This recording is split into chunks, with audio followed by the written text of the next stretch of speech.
This tutorial will show the power of the ETABS Open Application Programming Interface, or OAPI. We will program ETABS to build this complex-shaped building model, run the analysis, and extract results, all from an external application. In this case, we will use Excel and its Visual Basic for Applications language, or VBA. Although almost any programming language, such as C++, can be used to access the ETABS OAPI functions. Our model for this tutorial will be a 6-story building that is elliptical in plan and whose dimensions vary exponentially in elevation. The building consists of perimeter concrete columns, perimeter concrete beams, a concrete wall elevator core, and concrete floor slabs. For the analysis, the building will be subjected to self-weight only. We wish to extract out the vertical reaction force at the base of this one column and save it in the worksheet. Included with ETABS is help documentation that describes all of the OAPI functions. The document includes general overviews, examples,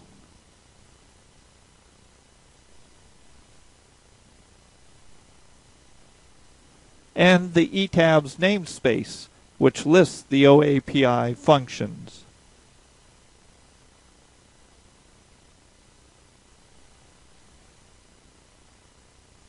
One function we will use extensively in this model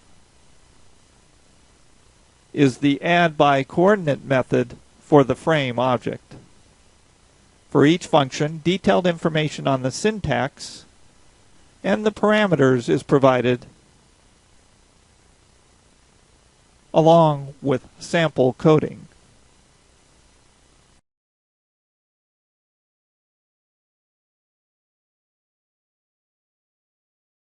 We will control ETABS from Excel using VBA. We will also define the geometry for the model using Excel.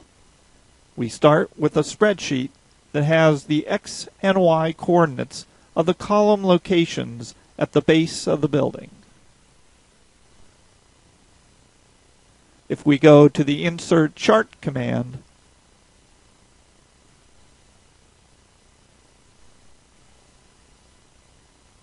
and plot these coordinates,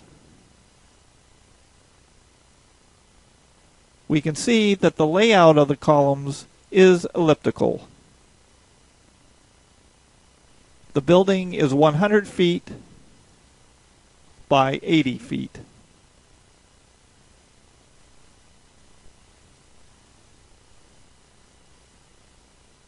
The spreadsheet also contains a cell showing the number of stories, which is 6. The reaction at the base of the selected column will be written into the spreadsheet at this location once the model is analyzed. We will now start our OAPI programming using the Visual Basic editor provided with Excel. All of our coding will be contained in a single module. We will call this module ETABS OAPI. Before we can start coding, though, we need to reference ETABS so that the application and its OAPI functions will be accessible to VBA.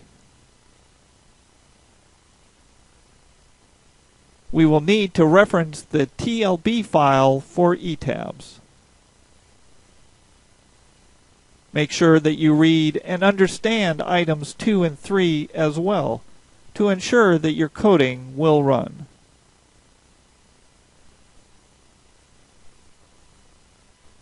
The ETABS TLB file is located in the same directory with the program executable.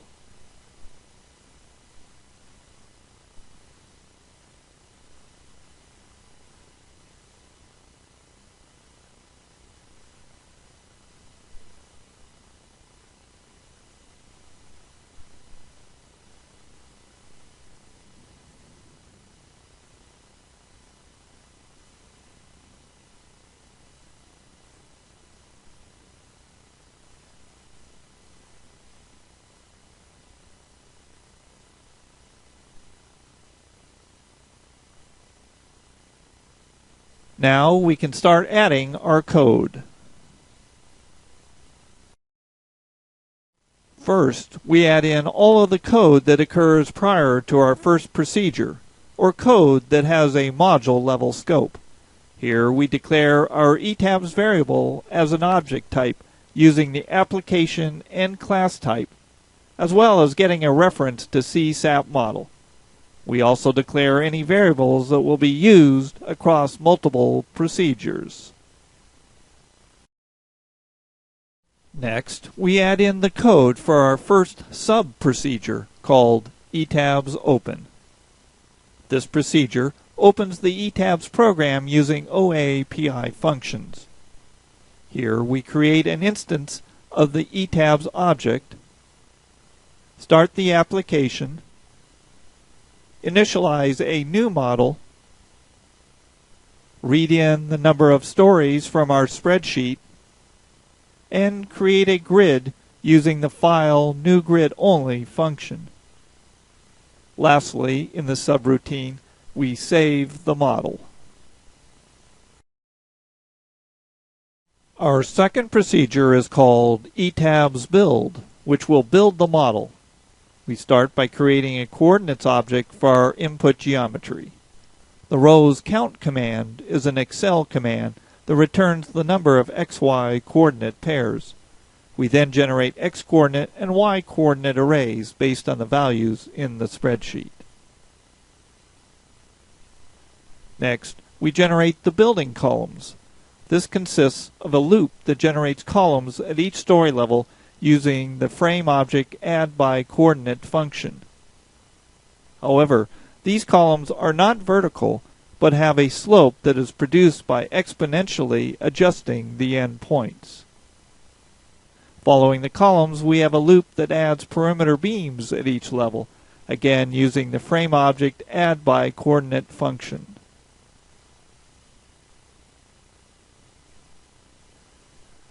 Next, we add in the elevator core walls. These are not sloped and consist of 4 wall segments.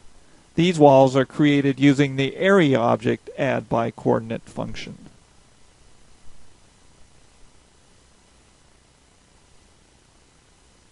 The last item in our build process is to add in the floor slabs. As we go up the building, the floor plates shrink to match the slope of the columns.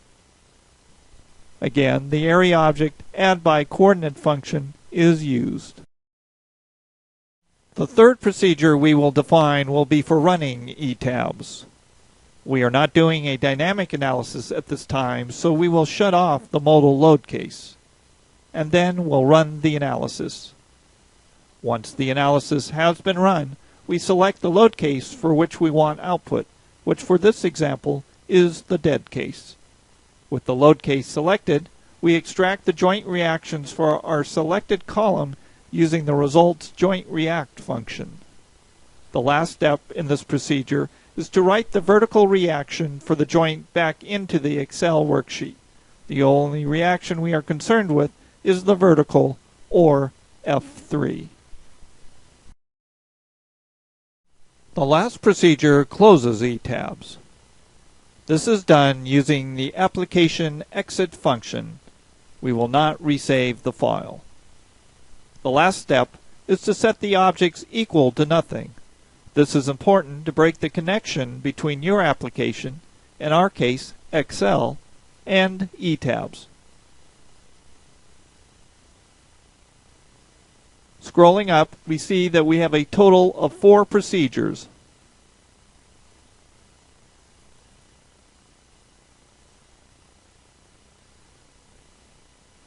all contained within our module ETABS OAPI. We are now ready to return to the worksheet. With our VBA code complete, we have added buttons to our worksheet to trigger our procedures. The first button starts ETABS, that is, triggers the ETABS open sub-procedure. A right-click on the button shows that the open subroutine has been assigned to this button. The second button is used to build the model or trigger the ETABS build sub. The third button runs the analysis, and the last button closes ETABS. We have 4 buttons, one for each of our 4 procedures. We can now start ETABS from the Excel program.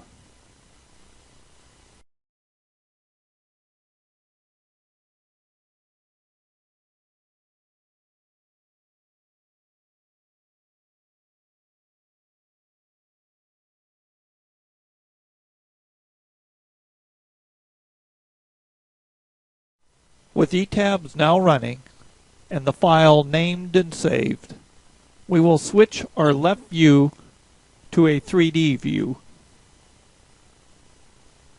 Returning to Excel,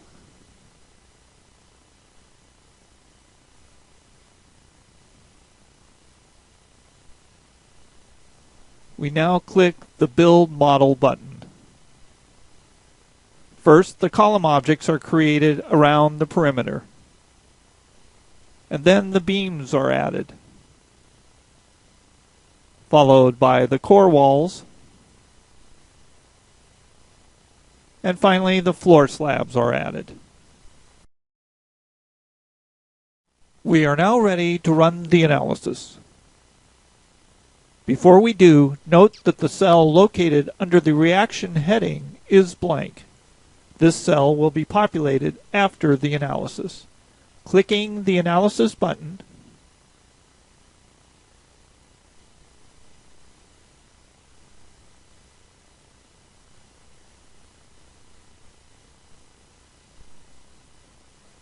and then returning to Excel,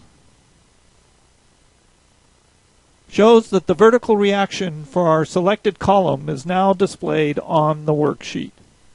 The value shown is 164. If we go to the Display, Force Diagrams, Support Reactions command, and select the FZ component, when we zoom in on the selected column, we see that this value matches the one shown in the worksheet. One can see how this is a very powerful tool for doing parameter studies. Even though ETABS was activated from an external application using the OAPI functions, all of ETABS menu commands are still available. And here we ask for F11 force contours to be displayed for the shell elements.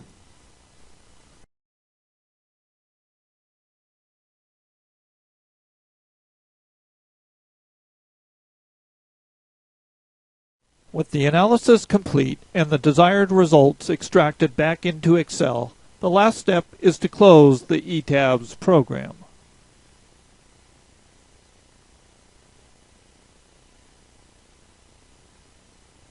Obviously, one of the powerful benefits of using the OAPI is that various parameters can easily be altered.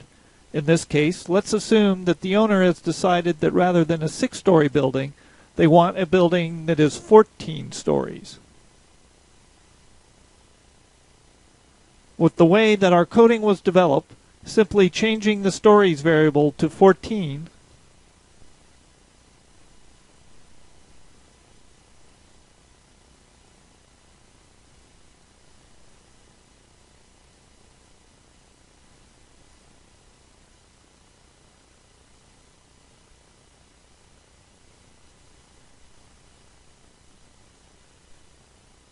allows us to quickly and easily generate a new 14-story model.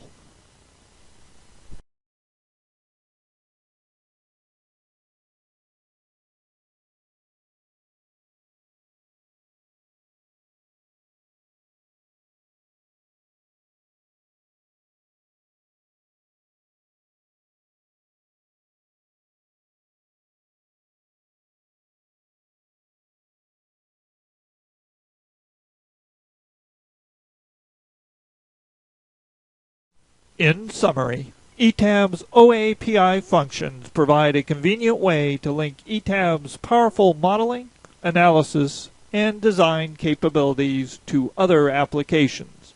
Although this example used Excel and its VBA language, most major programming languages can be used to access these OAPI commands. This concludes this tutorial on programming ETABS.